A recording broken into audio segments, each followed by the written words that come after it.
The Chargers are close to filling out the coaching staff. So we all know Greg Roman is going to be on this team, but we don't know what position he's going to take up. Offensive coordinator, senior offensive assistant. There have been reports either way, but we know for sure that he is going to be on this team. And the Chargers also have reportedly hired some more coaches. Mike Devlin, he's going to be the offensive line coach. Andy Bischoff is going to be the tight ends coach and running game coordinator for the Chargers. He's coming from the Giants under Brian Daboll. And the fact that he is the run game coordinator, that may be a giveaway that Greg Roman is the offensive coordinator. Ryan Ficken is now officially staying as special teams coordinator. And Jay Harbaugh, man, he was just hired by the Seahawks to be their special teams coordinator. So that means that Jim Harbaugh kept Ryan Ficken over giving that special teams coordinator job to his own son. I mean, he's definitely committed to doing what's best for this team, so I have my full faith in him, especially after that move. So make sure to like and subscribe if you do enjoy this content. It helps me out so much. And now, let me tell you why Greg Roman is a good thing for this team. So even though Greg Roman is not officially reported as the offensive coordinator, I think it's safe for us to assume that he will be, because there have been reports that Chargers have a run game coordinator and they have a passing game coordinator now, which we'll talk about later on in this video.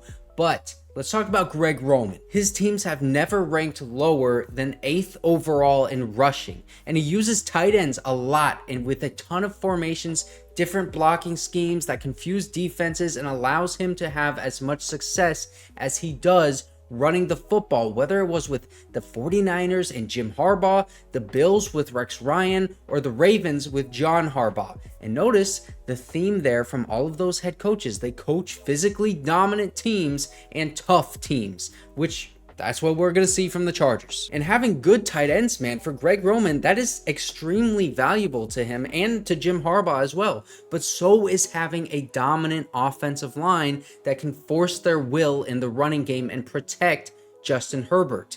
Brock Bowers at number 5 overall, man, it would be a slam dunk, especially with Greg Roman on the staff, because not only did Jim Harbaugh want him to go to Michigan when he was coming out of high school, but with the number of packages that Greg Roman can dial up for a tight end and multiple tight ends, especially one with the explosiveness and the athletic ability that Brock Bowers has, using him in the passing game.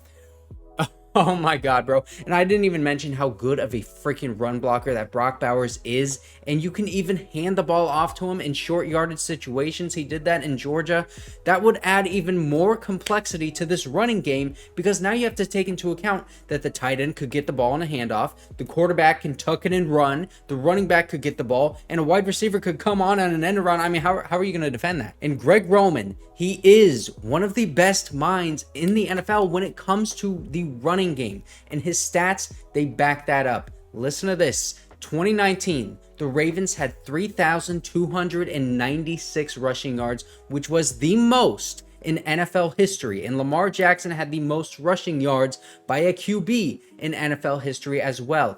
And a lot of those yards were designed QB runs as well, and oftentimes there were wide open lanes being opened up by the offensive line, or by just fooling the defense with sneaky play design and play calling and getting them to go into a gap that allows a different gap to be wide open. And if you want to look at his time with the Ravens objectively, then here are the facts. They were the best offense in the NFL in 2019. In 2020, they were 7th in points.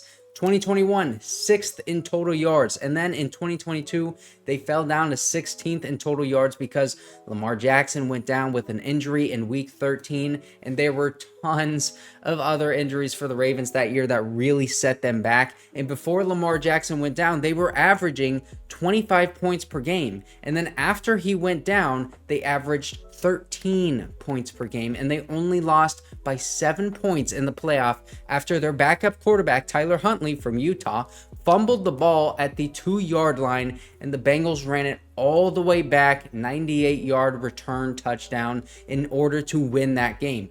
And if he does not fumble at the goal line right there in the end zone, then Greg Roman might still be the offensive coordinator for the Ravens. And that fumble, that had nothing to do with him. He built that offense around his personnel, and a big part of his playbook involved Lamar Jackson. So when you take your QB out of that scheme that you built specifically for him, you're going to run into a lot of problems. And on top of all of that, people are now wishing that Greg Roman was back in Baltimore because of how terrible that Ravens playoff game was for their offense. Greg Roman dialed up a better playoff game last year with a backup quarterback than the Ravens did this year with a fully healthy offense. And another reason that the Ravens passing offense wasn't great is because, and I know this is a little controversial, but Lamar Jackson, he's not the best passing quarterback in the NFL. And also, this one is more significant. The Ravens really don't have very many good pass catchers. They don't have any really good wide receivers. And their best threat to catch the ball is a tight end in Mark Andrews, and it was not even close. It was much more valuable for Greg Roman to call a run than to call a pass. And when you take into account his personnel and the production that he got from running the ball, he did it correctly. And let's also look at Greg Roman's quarterbacks throughout the years. Alex Smith was the first one in the 49ers, and he wasn't really a rushing quarterback, but he also wasn't what he was in Kansas City. Kansas City was his best time of his career. Colin Kaepernick, obviously a rushing quarterback. Tyrod Taylor, another guy with mobility. Lamar Jackson, we all know, very, very mobile. So part of the reason that his passing attack is never dominant is because his quarterbacks are typically better weapons using their mobility than their arms. And I don't want people to think that just because Greg Roman hasn't had a great passing attack that he can't run the ball at an elite level, because he absolutely can. Sometimes his offenses are so dominant rushing that their passing numbers are skewed, because why would you pass the ball if you can get 5 yards a pop? I mean, just run the ball down the defense's throat at that point. And we're talking about the guy that has the 2 most rushing yards in a season in NFL history. I know people don't want him as offensive coordinator, and he's probably going to be the offensive coordinator, but this is an A+ hire that you should be excited about, but he is going to have help with that passing game because he does have some deficiencies there. So the new passing game coordinator for the Chargers is actually going to be Marcus Brady. He was just hired. He's a former quarterback in the Canadian Football League, and he was born in San Diego, so he gets brownie points there. He joined the Colts in 2018 as a QB coach and was promoted to offensive coordinator in 2021. Also, by the way, in 2018, quarterback in Indianapolis, it was Phillip Rivers. So he was Phillip Rivers' very last QB coach in his career. He went to the Eagles in 2022 with Nick Sirianni after he was fired as the offensive coordinator in 2021 with the Colts. He's a part of that Frank Reich, Nick Sirianni tree, and was praised for his ability to help the offense in preparation. But that Colts offense, man, they struggled a lot with him as an offensive coordinator. And in 2022, they ranked 30th in points. But that was the year that Matt Ryan was there, not really playing well. I mean, he must have really impressed in interviews because he was seen as a fast-rising coach until the Colts completely imploded with Frank Reich. And it is worth noting that Frank Reich was really eager to promote him to offensive coordinator for the Colts. And Nick Sirianni was really excited to hire him once he was fired as the offensive coordinator of the Colts. And now he's going to help out Greg Roman in the Chargers passing game. It's going to be really interesting to see how Marcus Brady does as the passing game coordinator, because this is the only hire so far, the only real move so far since they've fired Brandon Staley and Tom Telesco that I'm looking at and I'm thinking, I don't know. I don't know about that one, because Marcus Brady, the offenses that I've seen from him with the Colts and then just this past year with the Eagles, the route spacing is not great. Sometimes they call some weird plays that I don't think really take advantage of the leverage that they're getting from the defenses. It just...